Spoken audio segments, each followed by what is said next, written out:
Hey guys, what is up? This is Dave from ConMenRDW here, and welcome to the ConMenTary Podcast, the geeky nerdy show for geeky nerdy people. And I'm your host, David, and I'm here with my awesome panel this week. We got Jerome. What's up? We got Marcus. What's up, people? And we have a special guest this week. We got my boy N64Josh. What is going on, guys? And well, you're listening to the Nintendo. Wait, wrong show. Let's see. But yeah, thank you for coming on to the show this week, Josh. I know we're like less than 10 episodes in on over here, but thanks for jumping in for some conversation. Oh, so glad to be here. Thanks for inviting me. Yeah, love thank doing you. this stuff. All right, awesome. So we got a couple things going on this week's show. Let's start with our openings. Like I said, I'm David, and you're listening to the ConMenTary Podcast. We are part of the ConMenRDW network. We are on Spotify. We're on iTunes. This is also going to be tossed up on YouTube. So wherever you're listening on YouTube, give us a like. If you're on iTunes, give us those 5 stars. And if you're on Spotify, I think just follow the thing on Spotify. Yeah, just follow us on Spotify. Anyway, the thing with the ConMenTary Podcast is we never have the same panel twice if we can help it. We're always shuffling around. And that gets things really hard to pay attention to who is who. So I like to do icebreakers at the beginning of every single show.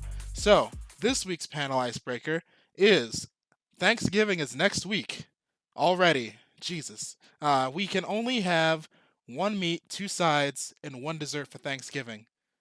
What are we eating? We all have to figure this out. Easy. Oh, I don't even have to think about it. As soon as I saw that, I was like, oh. And it's not going to be turkey. That's all I'm saying. It's not going to be all turkey. Right, my mom cheated. I kind of cheated because my mom, no joke, 2 days ago just texted me like, "What do you want for Thanksgiving dinner for sure?" And like, I woke up. It was like it's 6:30 in the morning. I woke up and just like went on a tirade of what I wanted. So first of all, ham is no question going to be the meat. My mom's honey glazed. My mom makes this great honey glazed ham. So we're going to have an issue. Well, it's not my problem. I said Marcus doesn't eat pork, so we're going to have an issue. So you're going to have to. We don't fuck with the swine. Yeah, that ain't my problem, bro. That's me. I'm eating the pork. You can starve. I don't care. It's gonna have to be some ham, honey glaze with the cherries on top, like my mom makes. Cherries on top. Yeah, she she skewers cherries right on the top, and they like drizzle over the ham as you baste that it. Sweet as hell. Disgusting. Oh, it's so good. It's so good. Obviously you got to go with the mac and cheese, the baked mac and cheese. I'd agree with mac and cheese. So when you say size, do veggies count? Yeah, it's a side. Okay. All right, just got to clarify. Because if we're counting veggies, then I guess I got to go with my mom's collard greens as well. So it's got to be ham, macaroni and cheese, and collard greens. Collard greens, and there was one more thing, right? And then 1 dessert. Oh, dessert? Oh. My mom's apple cobbler, dude. Oh, so your mom is just catering, is what you're saying? No, my mom is feeding. I know how to make all of this, actually. My mom makes it better, and also, you know, the exhaustion from cooking the food makes it harder for me to enjoy it. I like to just have someone else do it for me. Mm-hmm. Josh, what is your usual go-to for Thanksgiving dinner? Okay, so there's one thing I have to have in order for it to be Thanksgiving, and I've had this ever since I was a kid. Okay. It's very unique. I've never heard. I don't think anybody else I've ever talked to has this, but we have to have broccoli and hollandaise sauce. What? Yeah. What is that? I know what hollandaise sauce is. What? Broccoli? I know what hollandaise sauce is. He hasn't lost me. That doesn't sound good with broccoli. I know what it is too. So steamed broccoli with hollandaise sauce on it. I've had it ever since I was a kid. If I don't have that at Thanksgiving, it's not Thanksgiving. I will lose my I'm mind. uncultured. What is this sauce? Okay, so you ever heard of Eggs Benedict? Yeah. Okay, it's the sauce they put on top. Isn't it kind of like almost like a honey mustard type of thing? It's egg yolks and butter. It's egg yolk. Yep. And it's just, I didn't know that's how it was made. Yeah, it's just the richest sauce. Yeah, you have to broccoli though. On broccoli. Yeah, I mean I'll put it. I always heard of like cheese on plate, broccoli, but like not hollandaise sauce. I want to try that. It actually sounds good. It's like it just like gives me the same feel as cheese on Josh, broccoli. I respect that sounds you really as a good. person, and I'm not coming at your Thanksgivings, but we ain't having that. We're not gonna eat that. That's We're not overruled. What else? What else do you eat? Give us another it. side suggestion. Other than that, like, I mean, you got your like sweet potatoes with some marshmallows and some nuts on them, you know. Marshmallow. Sweet potato casserole. Whoa. What are you talking? Sweet potato casserole. Whoa. Yes. That's how like Boston Marsh- Market makes it. Sweet potato casserole. Wait, I've never. You never had that? So sweet potato casserole with marshmallows and what was that? At the end? Like walnuts or something, like just like Yeah, Boston Market makes it like that. I'm really Oh, basic. The only sweet potato I've ever had is like always been like just the potato. the Same. other thing they'll put on top of that is those little canned orange slices. A I've lot never times heard of that's that what one. Never heard of that one. that'll be mixed in as well. So it's kind of, you got a little bit. It's Josh is from the West sweet. Coast. That's why all this sounds foreign to us. We're from the Midwest, say Chicagoland less. area. You're like, say from less. the- You're from the land of the I don't want to call it strange because it's not strange to anyone there. That's kind of mean. I'll say it's you guys are experimental with a lot of things out there. I mean, we can say California mild sauce, Pizza and we know Kitchen. exactly what we're talking about. So, Yeah, we are Midwesterners to the teeth. So I guess that's fair. what's your? At least tell us what your meat choice would be. Oh, I would just go turkey. It's Thanksgiving. Just go turkey. Okay. Yeah, Good but I choice. mean, you know what? We can mix it up. Like let's smoke it or something. Like it doesn't have to just be in the oven. Smoked turkey is actually very good. My mom did that a couple years ago. It was pretty. I've What's had the- what's fried the- turkey. The one that like One. always causes people to set their houses on fire. The deep fried turkey. Yeah, Oh, when yeah. people. That is so dumb. The people who just like go in their backyards with a giant oil canister, like a million, And they just submerge it and and they- it catches on drop fire. a frozen turkey. It's like you're trying to blow your house up. Stop! No, don't stop those people. Just let them do it. Like Someone's gonna get seriously hurt. I don't want to see Someone that gets hurt shit. every People year. burn Seriously injuries. it's Dude. called population control. All right, we found the Darwinist. So in we're the gonna room. go with the. So we're torn between ham and turkey. If we had to choose, we're gonna go ham and turkey. ham. I'd fight someone over But there. you're overruled on this one, I'd say. We're gonna probably Oh, have to yeah. go turkey. Losers. We're gonna have to all go of you. turkey. Losers. No ham over ham here, all the way. But as Dude, far as the sides go, I think we could all agree on. Wait, Josh, do you like stuffing or dressing, whichever word you call it? That's disgusting. Also. I say dressing. Marcus, you're a criminal. I don't care for I'm it. completely I mean, degenerate. I It's don't fine know. if it's there, but I don't. Either way, I'm not. It's not like I don't care if it's. Either way. What is it? Stovetop? Like It's not touching my No, food. it's No, like it's gotta the be one baked. that's It's made gotta with. be baked. It's like the one that's based with cornbread, and then it has like also some turkey mixed in it, and it has like chives and stuff. Oh, it's so good. It's so good. Yeah. No. The Like problem is dressing it- is a baked dish. it's Yeah. oftentimes just the texture of wet bread, and that's not all that appetizing to me. Thank you. I feel it. Well, thank you. I understand that perspective, and I respect your not wanting it. You're incorrect, as all hell, but I respect your Dude, opinion. Like dressing It's like a is like personal the dressing is like the base ingredients for making like bomb leftover Thanksgiving sandwiches. Like it's refrigerated, then you cut it into squares, and then you make that the bread, and then you just like put everything else in between that, and then it's fire. It's so good. With some ham and some macaroni. Oh, you just take one good bite of all of it. Oh man, I'm gonna squeeze. So we're That sounds like a so we're stomach doing ache. turkey, and we're probably doing macaroni and cheese. Macaroni? What are we? What? What? I don't Okay. even know You what said macaroni, mac- I'm gonna be honest. Oh man, Are you a Look, mashed all potatoes right. boy? Is that what this is? You're a mashed potatoes boy? You're a mashed potatoes boy. Like I'm a dirty rice kid. Like have dirty. you guys ever been invited to a real Thanksgiving? We getting hot takes. We getting hot takes. Members of the RDW stand up. We're about to fight with a West Coast kid. Why don't you guys just Google Thanksgiving dinner and look at the picture and just pick stuff off that? Oh, so you like that that Oh, here canned we go. cranberry sauce? You like that canned cranberry sauce? Okay. Cranberry sauce. You have to have cranberry sauce. You don't have- Ugh. All right, I feel like Okay, we're no, kinda I actually biased. do feel like we're a cranberry little sauce biased. though. I do I do cranberry too, sauce yeah. though. Like All right, I don't eat it by I'm gonna pull itself up the though. first picture that comes up if you type in Thanksgiving dinner, and so far I see a turkey, I see Okay. dressing, I Okay. see broccoli and macaroni and cheese. Is it What in the the fuck? macaroni and cheese? It's like mixed in Oh, there. no. I see a corn dish of some sort where it's just corn mixed with a bunch of herbs. And I think Throw that that's away. supposed to be a pie with a mountain of whipped topping on top. Oh, and cut up cold apples. So Huh? apparently all of us are incorrect, and the only thing we got right. Oh, there's gravy. There's definitely gravy there. Oh yeah, Oh, we yeah. gotta have We were just close. gravy. We gotta The only just thing we drink got gravy. right was the turkey. Oh yeah, I could devour gravy in my sleep, dude. My mom's Quick gravy. question. Yes. Quick question. If you're eating ham on Thanksgiving, what are you eating on Easter? I don't eat anything on Easter. I don't. I don't partake in. Well, I lied. If it's Easter and my mom is cooking, depending on how good the weather is, because we're in Chicago and it's kind of hell here. So sometimes in March If it's like not 50 30 degrees. degrees. Sometimes it's like 80. Like if it's sub temperatures and my mom's cooking indoors, my mom might make a turkey, or she might make a chicken or something like that. She'll make a fancy dish that doesn't really matter. But if it doesn't matter. We'll make whatever we want on Easter. It doesn't really matter that much to us. With my family, we honestly haven't done anything for Easter in a while. But as far as the desserts go, I feel like we're gonna get a pie of some sorts. Then we're gonna fight about it. Wait, you said cobbler? Cobbler is the best. It's pie, but like you don't have to worry about the crust. I usually get apple I'd pie. go for cheesecake, honestly. Cheese? Ooh, okay. Cheesecake, yes, Fancy. that too. Fancy. Not boy. enough cheesecake on the holidays. Although that's more of a Christmas thing for me, I guess. What about you, Josh? Pumpkin it? pie, Okay. completely covered in whipped cream. I don't want to see the pie. Just I want. I need ice cream.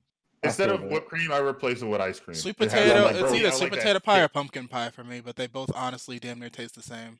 But yes, with ice cream. Oh, y'all making me hungry. You gotta wait 7 days, man. 7 days. The broccoli and hollandaise sauce, I'm gonna sleep on that for a little bit though. But we'll Don't sleep on it, bro. Don't sleep on it. I'm not gonna. I'm actually. I'm thinking gonna I look. can I'm make gonna look up a hollandaise tasty sauce. video. I'm gonna look up a tasty video for it and see if I can find something on that. I No, wanna see how David. No, someone I'm makes gonna that. make some hollandaise sauce. I'm gonna boil some broccoli. I'm gonna have you come over. You're gonna we're give me gonna food eat- poisoning, bro. You're gonna give me food. David, he's gonna kill you. Hollandaise sauce is not easy to make though. You gotta really. You got to. It's like Said egg indirect- yolks and butter, and I was like, Yeah, bro, I- you're I gonna made give it a me couple of food times. poisoning. and lemon juice. And don't stop stirring. You have Do you have not to stir. stop. Like if you have a mixer, you just use the mixer because you have to stir that He shit. said that as nonstop a until warning. it's, He's like, do thick. not stop stirring. Whatever you do, do not stop You stirring. can't. You literally cannot, and you have to mix in like I can't remember. It's some hot. I think you have to basically pour in melted butter very slowly as it mixes. And if you pour it too fast or too slow, you could just cook the eggs, and you end up just with scrambled eggs with a lot of Well, butter. it's one of those. Oh my dishes. god! Yeah. So if you don't do it just right, you will end up with just scrambled eggs. It's like but making. if you do It's it like right, baking with egg whites.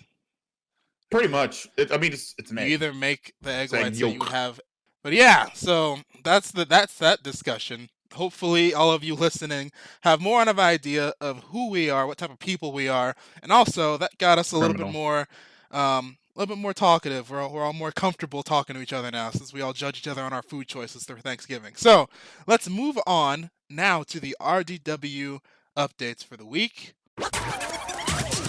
So far this week, we had a pretty eventful week, I'd say.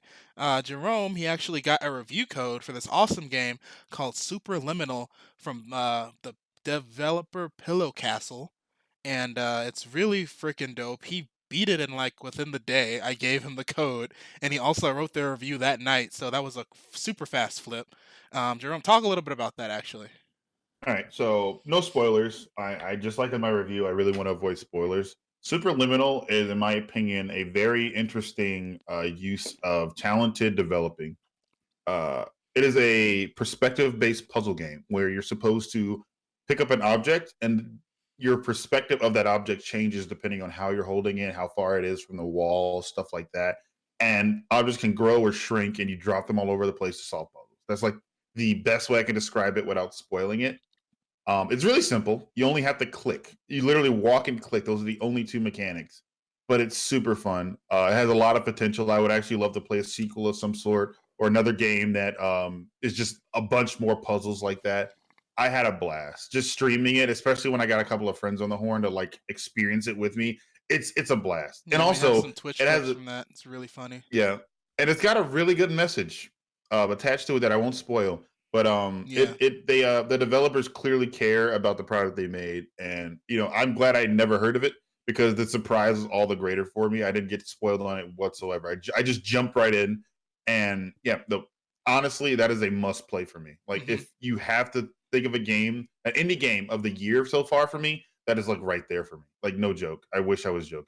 I think it's and Indivisible came out this year, and I love that game. I think it's through the Epic Games Store is where you can get it. I'm not sure if it's on Steam, but I think the price of it is it's no more than $20. I think it's maybe $17 or $18, I think.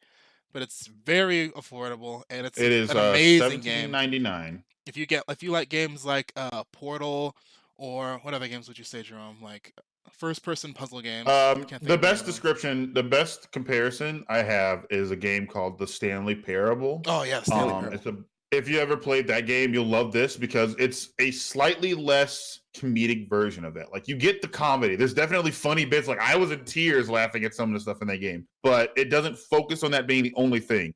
It has a theme, a method, something that it wants to teach you, but it doesn't become readily apparent until almost the end of the game. But when you get there, you're like, wow, holy, I see it now. And you go back and I played it twice. I've actually played it 3 times at this point, but that night I played it twice. I played it through a second time just to like really look back at what they had done and how they I really learned a lot in that game. And I think it could everyone could benefit from playing it. I don't think there's anyone that would really miss out. Awesome.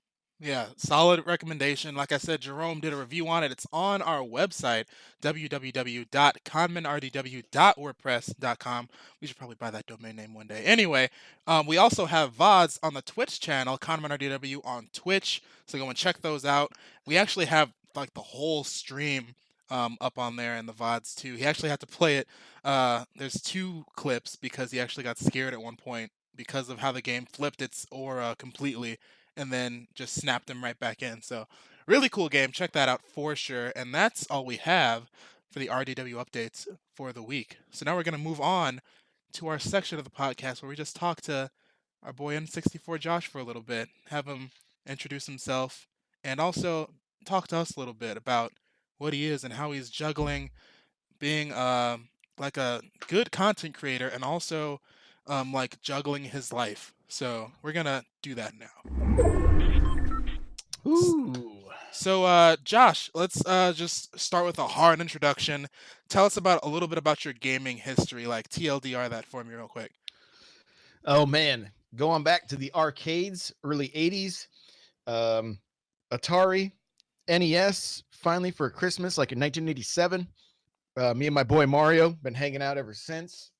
And yeah, huge Nintendo fan.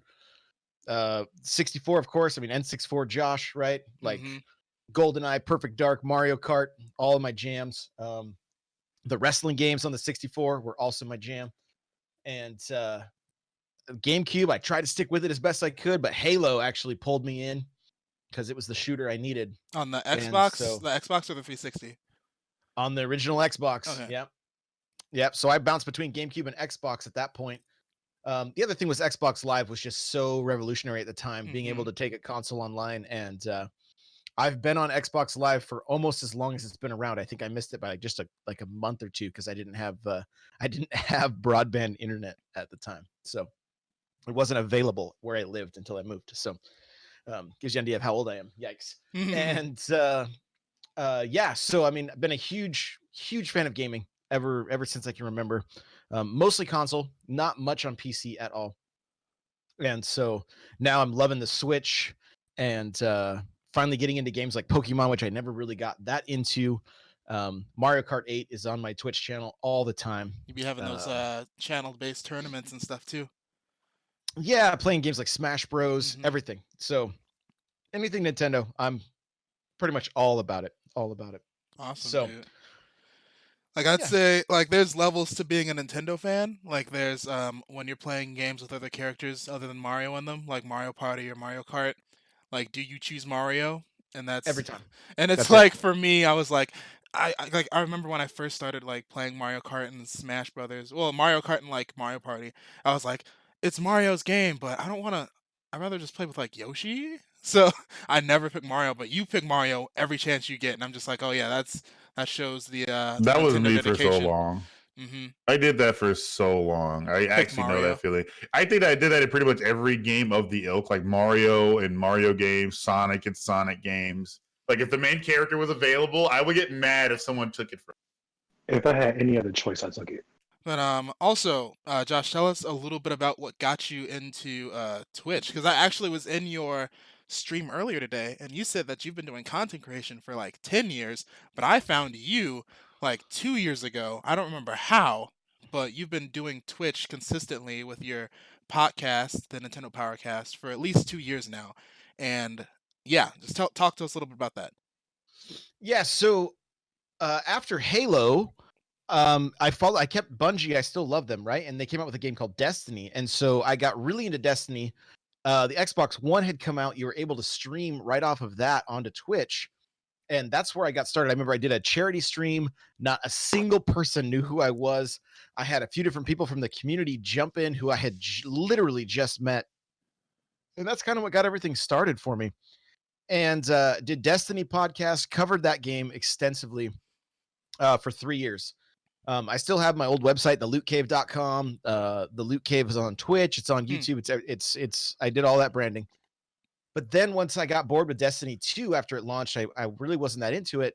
And the Switch had been announced. I started going, it was in February that I started the just full on the N64Josh brand and the Nintendo Powercast. And 244 episodes later, we do it live on Twitch. I try to stream daily. It's been a little less as of recent, just because I've actually been trying to get into the gaming industry, and so I've been spending a lot more time at like meetups and things like that, meeting people in the industry. But prior to that, I mean, I was doing up to 5 episodes a week from different podcasts. Yeah, I remember. I had all those different shows. Yeah, sometimes up to 15 episodes or 15 different YouTube videos, like on a Saturday, if I was showcasing new games that I was given. And so yeah, I've been at it a long time. Like I said, the start with Twitch was back in the Destiny days. Just I played that game a lot. And so I've always been a performer. I've been a musician since I was like 16. I love being on stage. I love being in front of people, on the camera, also behind the camera, whatever, it's just I've actually heard like some of your music on Spotify, and like Josh has the like the early 2000s, like and I don't know, like indie rock voice where it's like he has like the he has like that type of tone. He's good though. He's really good. I'm gonna have to sing something a little higher pitched, I think. So yeah, like probably some big influences are like Stained and bands like that, from back in the day.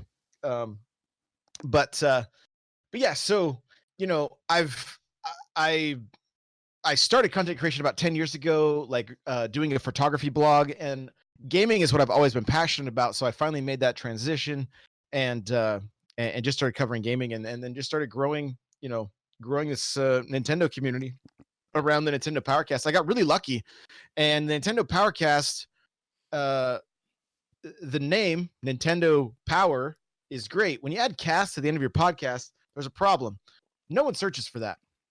So what I had to do is I'm going to give you guys a little branding tip here, because I see it's in the notes. Okay. The Nintendo Powercast, the title is Nintendo Powercast, Nintendo Podcast. If you Google right now, Nintendo Podcast, guess which podcast is the very top of the list? Either you or the Nintendo Power Podcast. Mine is. Okay. Above IGN, above Nintendo, I'm at the very top. And that's very intentional. I switched my name so that Nintendo Podcast, I even have friends from like the Switchcraft and the Switchcast. Yeah. And so they have a Nintendo Podcast, and it puts them lower than me just because of that A. Right. So it's very intentional with my branding so that I could get organic search traffic. And in 2.5 years, I have over 500,000 downloads. And so that kind of stuff is important when you're naming your stuff, naming your episodes.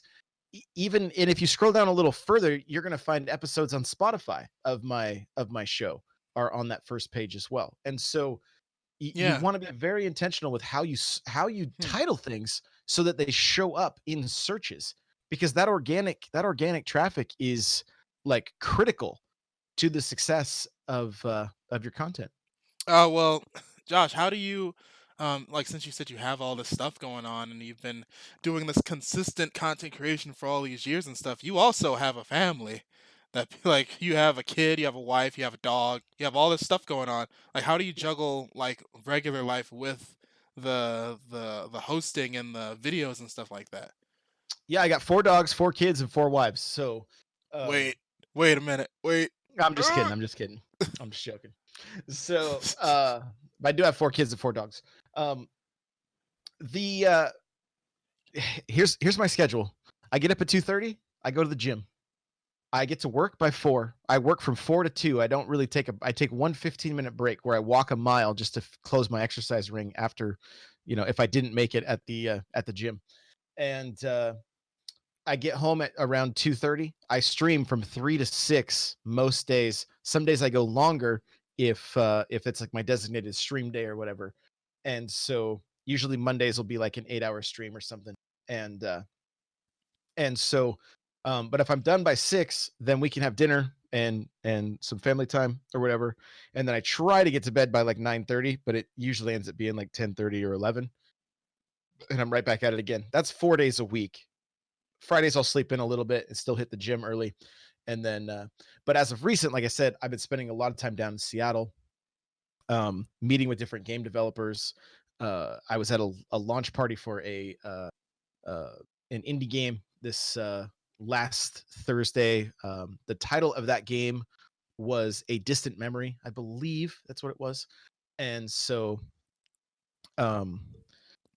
it's just if you want to make something work, if you really want to make it work, you got to make the time for it, right? And you've got to sacrifice.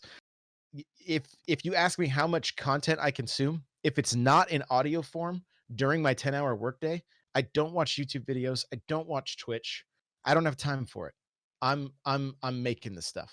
I don't watch Netflix. I don't, I've caught The Mandalorian because I'm like, okay, it's dinner time. I'm gonna sit and eat while I watch this. You know what I mean? Mm-hmm. Like that's kind of it. So it's about the sacrifices that you want to make. Sacrifice must be made for the grind. Yeah.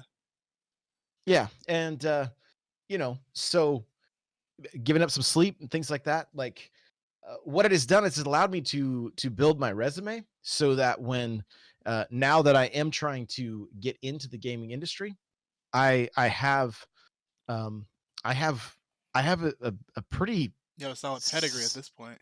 Yeah, from learning to build websites to learning to edit video to edit podcasts to for workflows. Like I'll give you guys a quick rundown of like what some of my stuff looks like. The podcast has show notes, and as of recent, one of the co-hosts, Nightcrawler, he's been writing up the notes. Those notes become a blog post. Okay. We then do the show live on Twitch. I record audio, video. When the show ends, I upload the video. I take the audio to a website called Aphonic. It levelizes it, puts it at radio level so that people are listening in their car or whatever. It's the same volume as it should be week after week. Doesn't matter. If somebody's quiet on the show, it brings them up. It's beautiful. It's really nice. And so I'll then grab that audio, throw it on Podbean. That goes to iTunes, Google Play, Spotify, all the places. And then the YouTube video goes up, like I said. I make the thumbnails. Those become my featured images. Here's something important. Whatever you title the podcast or the YouTube video, title your thumbnail the same. Don't leave it as some random numbers and whatever, because that thumbnail could also rank in Google. So if your image searches. Yes. So if your show doesn't necessarily show up in Google, right now, Pokemon Sword and Shield, those are the hot searched items. If you're titling your thumbnails that because it's relevant to the content that you're making, there's a chance that image could rank, and then you will get more traffic to your site, your video, whatever the case may be. It can be pretty beneficial. So my workflow is written content, live content, video, audio, and then it all goes out. So I can essentially turn one piece of content into 4. And then I can take clips out of all of that and put that up on social so that I can push more eyes to the content as well. And that's been beneficial for putting little clips on Reddit. I've just started using TikTok because that's where all the eyes are. It sounds so goofy to say, but I put my first TikTok up yesterday of playing Pokemon Sword, and the dog has his ear was cut off. And I'm like, what? Was he running with his sword and it got cut off? Like, this is a reminder, kids, don't run with scissors, Mm-hmm. And that's the little clip I took from my stream, threw it up on TikTok, and it already has a handful of views. I was like, okay, this is Interesting. a pretty crazy platform here. So, but again, it all takes time. And I always tell people, create within your boundaries.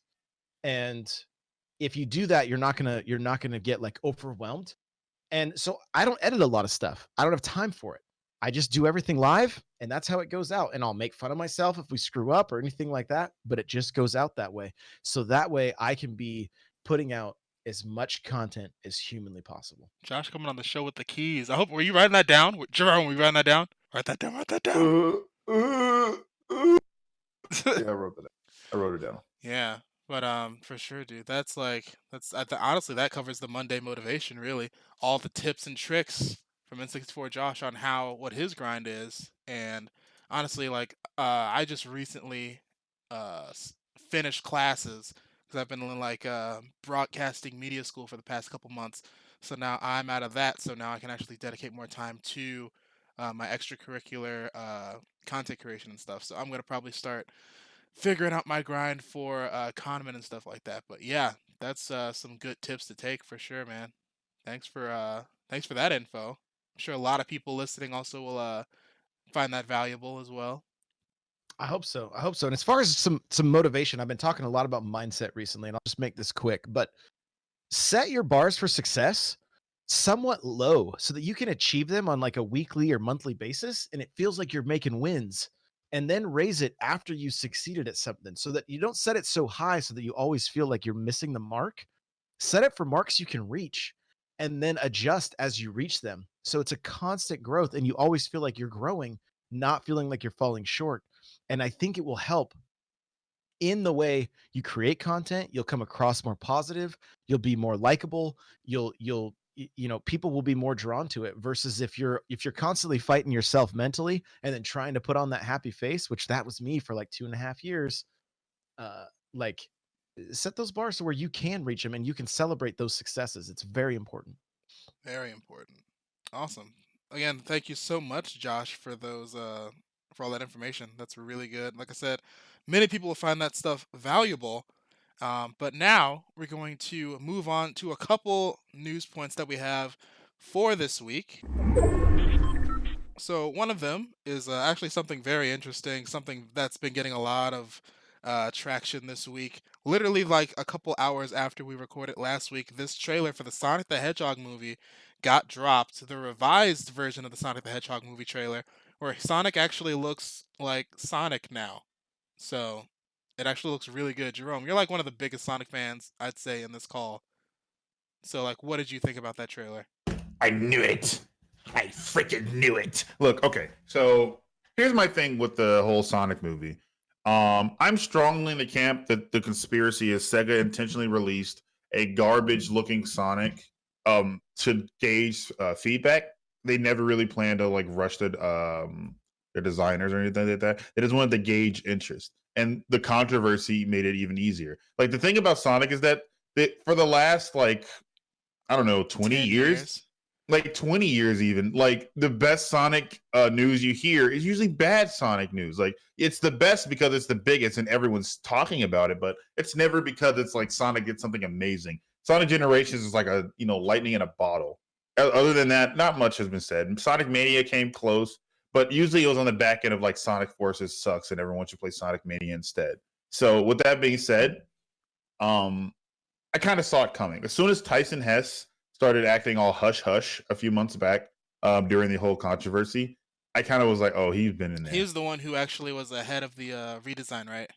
Yeah, Tyson Hess is widely seen as the like savior of the Sonic brand, and I kind of agree with it. Because with Sonic Mania, his animation, his art style, the type of Sonic that he draws in general, the art he's put forward, the comics he's drawn, he's pushed he saved the comic brand even. Like I honestly believe that he is like the face of Sonic right now. Like he is the new. I don't know who I would call like the original Sonic creator because like there are so many hands on him in the first place. but he is definitely that right now. Like, he's like let's call him the godfather of Sonic at this point. He's definitely doing what needs to be done to make Sonic a like household name again. Everyone likes the way he looks now. I thank goodness. Yeah, because the old one now. That other one made me want to like bite my lips off. It was so cringy. It hurt. It hurt so bad. Who's Sonic? I've never heard of her. Oh, criminal acts from the West Coast. Yeah, no, like jokes aside, like I genuinely am like as a Sonic fan, like I'm not a Sonic stan, you know, like I won't stand by Sonic if he does something wrong. I'm actually probably one of the harshest critics for any of the stuff that I like. Sonic is especially. Like I think I've given like 95% of the games he's released in the last 20 years like a 5 out of 10. I don't like most of his games. And it's just they're usually very bad.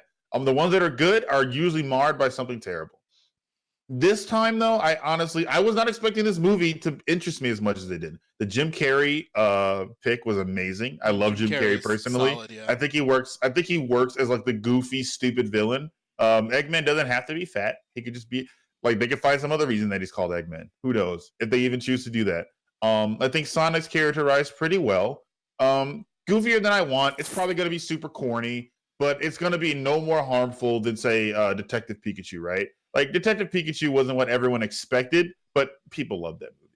Sonic's personality in this movie makes me think of more like the cartoon TV show Sonic's, like Sonic Adventure Sonic. I mean, like the Adventures of Sonic the Hedgehog Sonic. Yeah, the Sad AM one is like the perfect example of what I wanted. And they kind of find a mix between Sonic Adventure and that, where he's snarky, he's goofy, but he can also mess up. And like he's not a Mary Sue by any means. I think that this is a good entry point for fans and for people who have never like seen Sonic media before. Mm-hmm. I want references. I demand references. I need at least one Sonic OVA reference. If he doesn't say "Strange, isn't it?" within the first 20 minutes of this movie, I'm storming out in a cold rage. Not really, but I'm going to be upset. Any of his friends at all, like even if like they're not on screen. He's probably going to. I feel like it's impossible. We got to see a Tails in this style.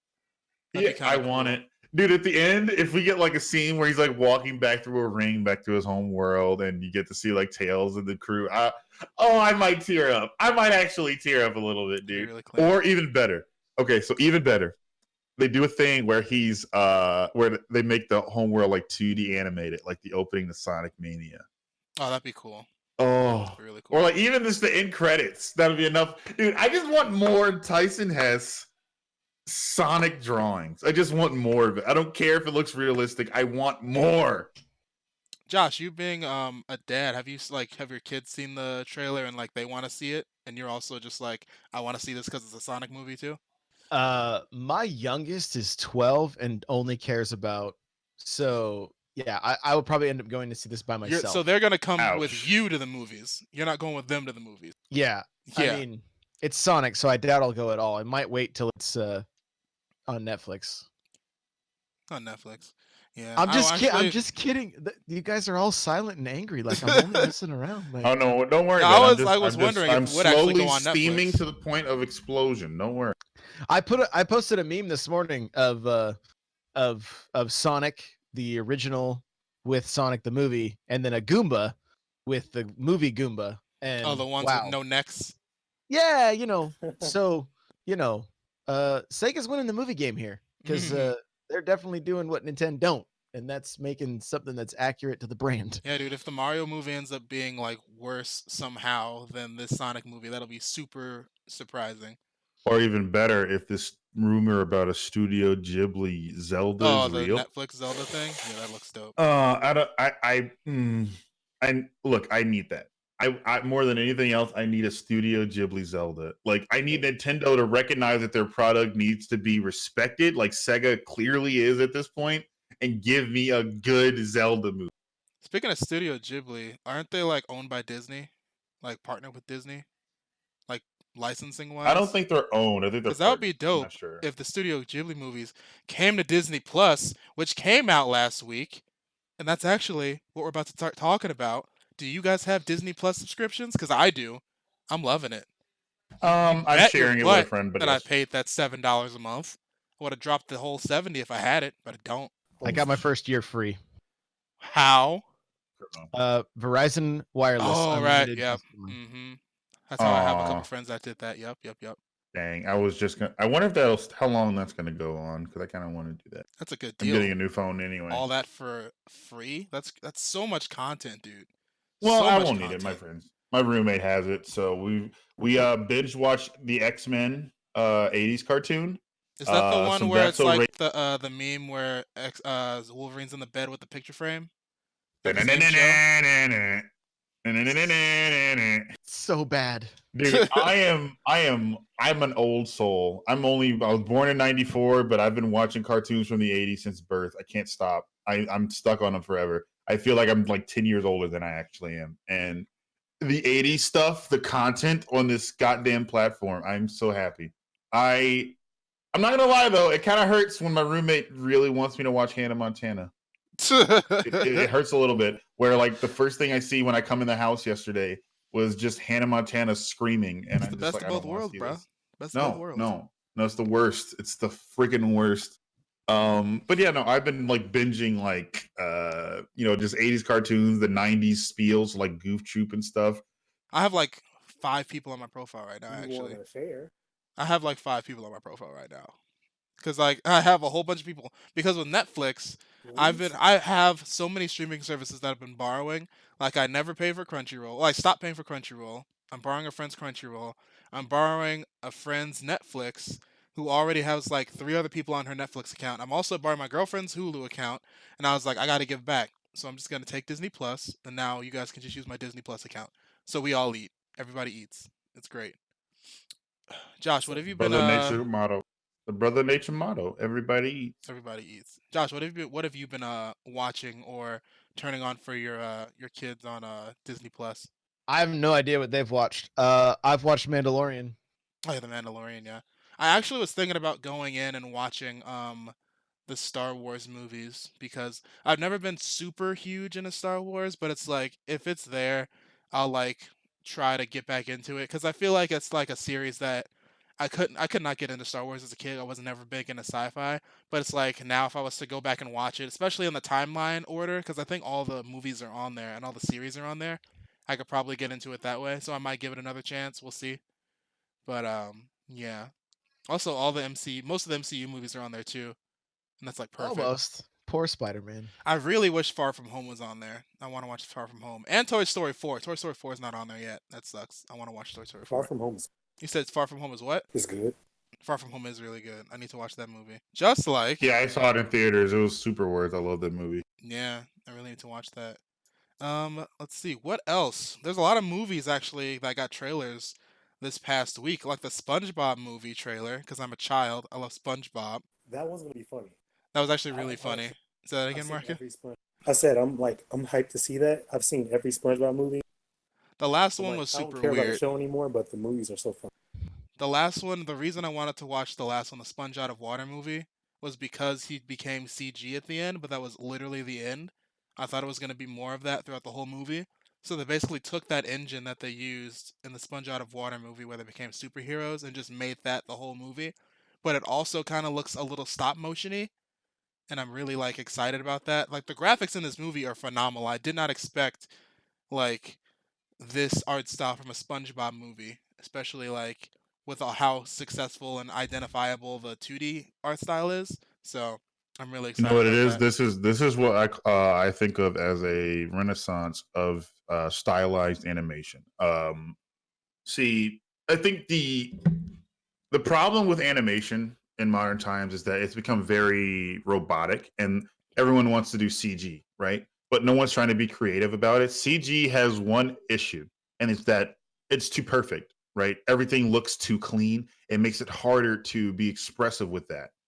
2D animation, especially like the old school, like, David Bloom stuff, you get the wacky angles, the crazy stretches, the cartoonish expressions. It's harder to get that nowadays. Sony has been like pioneering really good stylized animation, especially with Spider-Verse. But as popular as that was, it's impossible for the rest of the industry not to take notice, and like we need to like start jumping on that. Why not?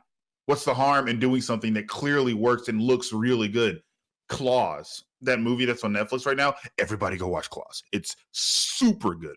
I'm not even big on Christmas stuff before December, but everyone needs to see that movie. It is super good. It is an hour and a half of great animation. Delicious. 2D with 3D mixed in there, and that's totally fine. The 3D is so well masked behind stylized animation, shading, coloring. You won't notice. You won't care. You're just gonna say, "Wow, that is really pretty. That is cute." I've been seeing a lot of posts on Twitter recently because of Claws, where everyone's like talking about the Santa in Claws, the Santa in Rise of the Guardians, and like another Santa, and everyone's like, why are animation studios making Santa look like buff and like hot? And I'm just like, yeah.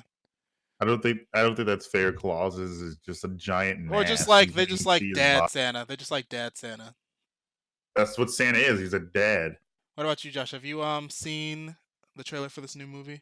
I think I scrolled past it on Twitter. Not too big into SpongeBob. That's fair. I understand. Patrick, we're not ugly. Our breath stinks. Whoa. I don't get it. The SpongeBob references. Like, I really like how this new movie is reminiscent of like the first SpongeBob movie, because it's like SpongeBob and Patrick on a road trip again. So I'm just really hyped for that, because that was like one of the best movies ever created, the SpongeBob movie. It was so good. But yeah, looks really good. Really excited for 2020. It's going to be a really great year for movies with the SpongeBob movie and the Sonic the Hedgehog movie. But we're also looking forward to the games that are coming out next year. But we got to talk about one game that came out this year, which is the Pokemon Sword and Shield. Marcus, talk about Pokemon. Talk about Pokemon. So I'm mad that some of my Pokemon ain't in it that I want. Maybe they are that I haven't seen. But I'm super hyped about all the new stuff in it that I don't even care about the old. I'm not gonna say I don't care about the old stuff, but that's not at the like forefront of my work. I'm having fun with the game. The raids are like relatively fun. Some of them are complete bullshit, but it's fun. I need to start doing more more raids. I know Marcus really likes the rival character in this game though. Oh, I fucking hate the rival's a bitch. The rival was a bitch, and I hate him. Yeah, I know that was like a slight error, but like the cutoff was like he was so choked up about why he hates the rival that he like just like The rival characters have been.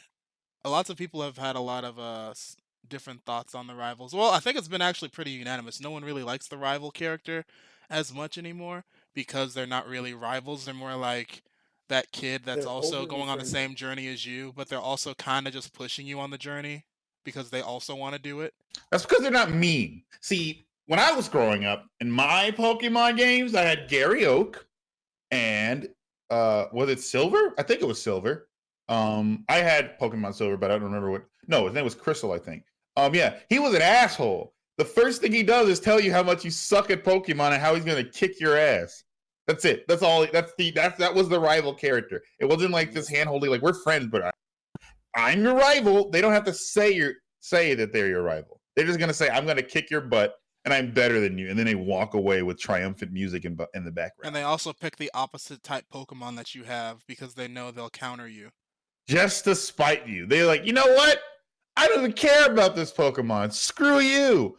And, you know, they have character growth too, which is like more interesting. Like Gary went from not really caring about Pokemon themselves and just wanted to get better than you to by the end, like there's like this is fan theory, of course, but by the end of the game, like he's lost a Pokemon and he's like clearly very favorable toward another Pokemon that he like has at his party no matter what, even if they suck. It's just like, it's really nice.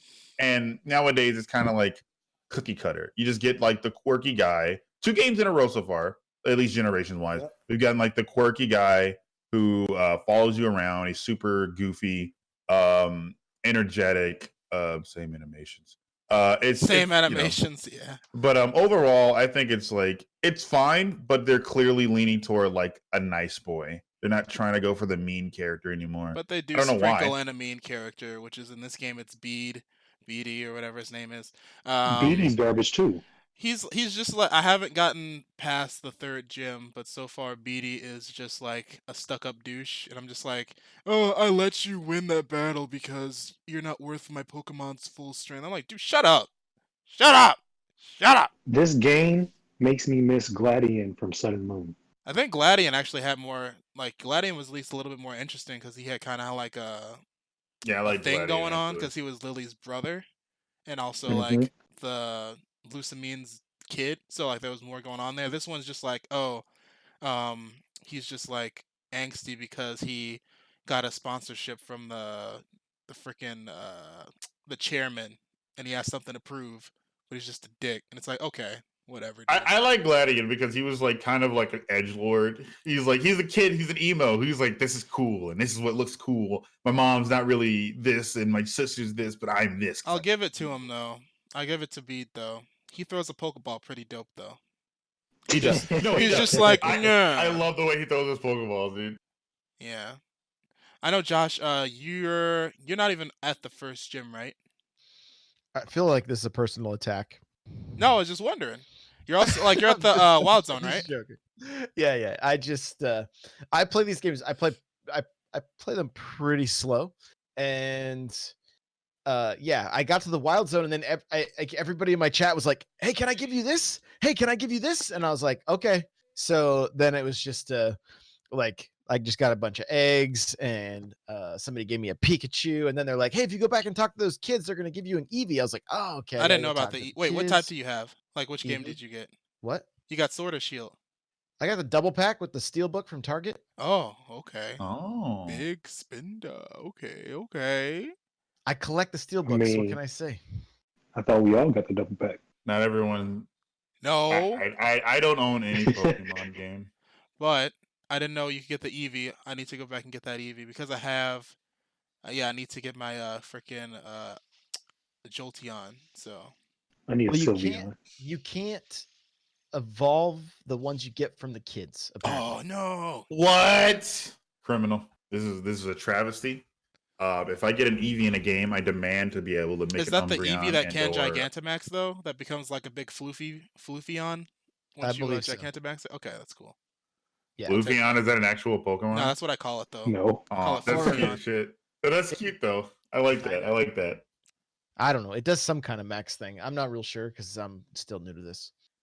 But I do like the Wild Zone in Pokemon though. There's this Pokemon's so weird because not only because of all the controversy with like the whole Dex cut and the animation stuff like that, but also like some people are beating this game so damn quick, and I don't understand how people can beat these games so quick. I get it, but also I'm like, Jesus, because it's like all you gotta do is get the Pokemons that counter everything and just roid them up and then just steamroll through the game. And like at least the base game anyway, and then you just do all the extra stuff later. But I'm just like, dude, I'm like what am I? I'm like 12 or 15 hours in, and I just got my 3rd badge, but I also have to go through the wild area again to get to my next gym. And I'm gonna be just like catching Pokemon on the way there and just grinding, so that'll take a while. So I'm probably at the end I'm thinking by the end of this game I might end up being like 30 something hours in by the time I even get my last badge. And then that's still not counting extra stuff. So I'm gonna get a lot of time into this game. I think what So it is. also- Oh, go ahead. If you do raids, they drop like candy, like that was in like Let's Go, and you can also use that to roid up your Pokemon. Yeah, so it makes the it like raids have super good drops. Yeah. easy to just like level up, just like speed through. Mm-hmm.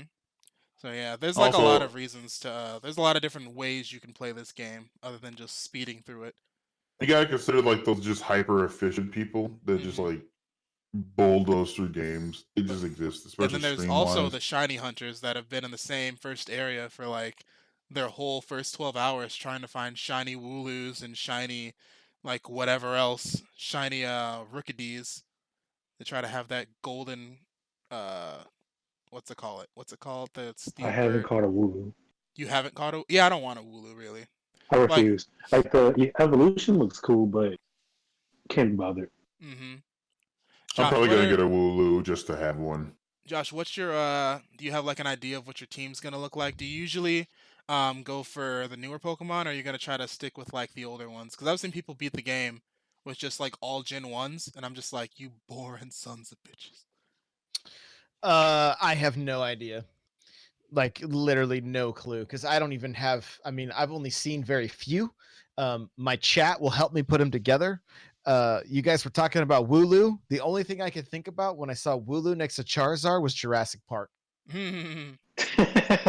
But yeah, like like seeing Pokemon and like just I actually spoiled myself because I saw. Well, I don't know, because like before I got the game, I didn't want to see any Pokemon before I got the game. But then after like playing for a couple hours, I was like, I want to know if Yamper evolves. And then I like had to look up a Dex, and IGN posted the full Dex with every Pokemon in it and typing. And I just like scrolled through, found out which Pokemon I have currently that evolve and which ones don't and what things turn into. And now I know what most of the new Pokemon look like. Well, what all the new Pokemon look like. So I was like really interested in that because there's a lot of really nice looking Pokemon this gen, honestly. So I'm looking forward to catching a lot of new ones instead of having a whole bunch of old ones. So How do you feel about Yamper's evolution? I think it's ugly. To be I wish it honest. had another form, honestly. I wish it had one more form, but it looks clean. Solid dog. I was Yamper's thinking about adorable. giving it an Everstone and not letting it evolve because it's cute the way it is. Don't. Have you seen the Pokemon anime? Don't let it. Why? Wait, Yamper's like the noodle. Yamper's the right? like Yamper is the gold, like the yellow The electric dog. noodle. The little electric noodle. Yeah, no, Pikachu and him have this like whole thing. Yeah, don't get rid of that dog. That dog's too cute. Just for the lore. Dog's adorable. Let him stay. I should have did that with my Sobble, honestly, because these evolutions of the starters are kind of. I think Score Bunny has the best line, and Grookey looks fine. Grookey looks fine in his third form. You sleeping on Rillaboom, Score I'm Bunny gonna be looks good in honest. his second form, but Sobble should not change. I like Sobble's final form. I don't know. Maybe just me. I actually like the snarky. I don't like characters. it that. I don't like it that much. It's not my favorite final water evolution form so far. I respect it. But Isn't he from Monsters Incorporated? Oh, freaking Randall! Oh, that's good. That's good. Oh, my favorite one is some furries rant Sona, and then they just put him next to all the weird those citrus furries on YouTube and like on a couch, Just and an then just like arguing about nothing. Yeah. It's hilarious, dude. I love it. Yeah, Grookey's final form looks good. I really like Raboot, which is Score Bunny's second form, because he gets a hoodie and he can put his hands in his pockets, and I love that so much. I really just want a Raboot, honestly. I don't even want the third form. But yeah, there's my a chat was shocked today when I was like, I really hope Grookey's final form, he's got Lucille in his hand, and they're like, you want him to turn into Negan? I was like, yeah. Nice. His second form's name is hilarious, though. When Marcus took a picture and showed me what his freaking second name is, I was like, "Is that a meme? Did you Photoshop that?" But yeah, there's a lot of like potential conversation to come out of Pokemon. We're actually planning on doing a specific Pokemon Sword and Shield based conversation at some point with the ConMenRDW team. So look forward to that, because that's going to be a thing that happens sometime down the line. And before we wrap up, we usually go through the panel really quick, just say what we've all been playing / watching really quick, just to let everyone know what we've been on. I'll start. I've been playing Luigi's Mansion 3 again, because I want to finish that game up. I'm basically 3/4 of the way done with the game. It's freaking amazing. I'm loving my time with Luigi's Mansion 3. Luigi has more motion in his whole body than Mario has had in all of his games ever.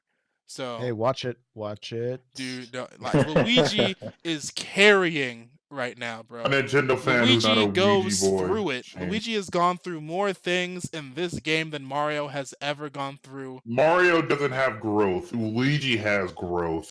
Yeah, that's the fact, Jack. Luigi is going through all sorts of emotions right now. Luigi got a dog, canonically. Who would have thought? Since Luigi's Mansion 1, adorable. Luigi would actually just own a dog, a ghost dog. I was gonna say, isn't it a dead dog? A goat, yeah. Luigi is canonically not afraid. Luigi's afraid of ghosts, but he can handle ghosts better than Mario would ever be able to handle ghosts. Like, it's amazing. Did remind you about the giant Boo in Super Mario World? Oh, the one that takes up like the whole screen? Yeah. Mario didn't even flinch. He also, like Mario's... Yeah, because he's a cold, unfeeling unfeeling, just like, yeah, that's a ghost. He has Maybe that's why I relate with him so much. Like, King Boo is now actually just Luigi's Bowser. And that's amazing. I love that so much. It's great. I love it. What was I? Oh yeah, so I've been playing Luigi Mansion 3. I've also been playing League of Legends a little bit more, which is wild for me. And I've also just been watching everything on Disney Plus. So that's what I've been watching / playing. What about you, Marcus? So what? Last week I just finished with the Outer Worlds, so now I'm just basically focusing on Pokemon, getting ready for nationals. Are you So, actually gonna yeah. do like video game competition next year because of this? Yeah, I'm for real. This year I'm doing it. Ooh. Hey. I know, right? I'm ready to Have lose fun. first round. Wait, IV trading is not a thing anymore, right? I think it technically. It's always a way to do it. Mm. Like every Pokemon still has like a best nature you should go with, and I like fell out of moves love you should have with it. because of that. Like I used to be competitive Pokemon. I'm just not a fan of that process. It's not, I don't know. Breeding is I such wish a I could get struggle into for me. it. Breeding is such a hassle for me. I'm just like, I just want to catch it and then just own it, and that's mine. I don't feel like Yeah. breeding them, but that's just me. That's how I play Pokemon. But yeah, good luck with nationals next year. I figured you would probably do that with this game, Yeah. so that'll be cool. What about you, Josh? What have you been playing / watching? Oh, let's see. I got a ton of review codes last week. I haven't dove into many of them. The one I did try is a racing sim called WRC8, and it's a rally game. It's actually not too bad. The textures of the tracks are kind of garbage, but it does run smooth and controls pretty good. The hardest part is the triggers. They aren't analog like on the Xbox, and so it's like all or none. So you got to really pulse the trigger to kind of act as an analog. It's I mean, they did a good job of programming it, so it's not terrible. It's not terrible. So and that ran well both on screen and in handheld. I still I play Smash. I was at the Smash local last Friday. So I'll still play a little bit of Smash every now and again. Still playing a little bit of Overwatch periodically. Mario 8, I'm a sucker for. But then Pokemon and Luigi's Mansion have both been getting some playtime, even a little bit of Crash Team Racing. So awesome. I stay busy. Cool. And then what about you, Jerome? All right, so my week has been going pretty simple. I played Superliminal, loved it. I've been playing a lot of League. I finally made it to gold. I'm a golden boy. I'm not bad at video games. And kind of just fiddling around with fighting games. I'm actually still practicing my Tekken. I want to compete professionally in that. I may not get there so quickly, but that's the goal. So yeah, I'm just like practicing my Monarch online.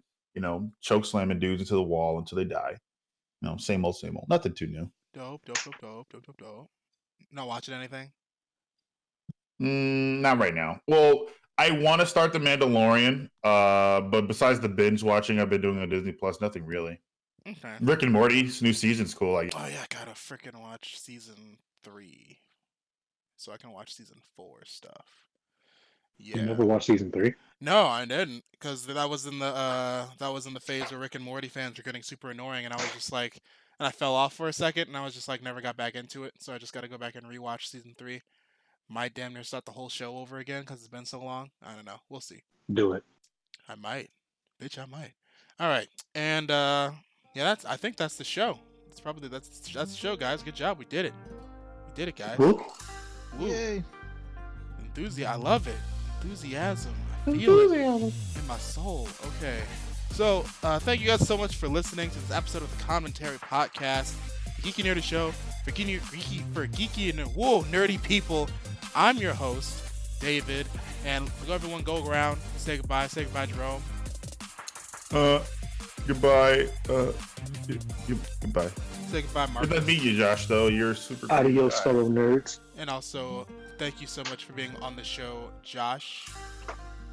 Absolutely. Thank you so much for having me, guys. Have a wonderful week. And if you guys want to hear more / see more things from us, you can follow ConMenRDW on YouTube. We also stream on Twitch. We also have an Instagram.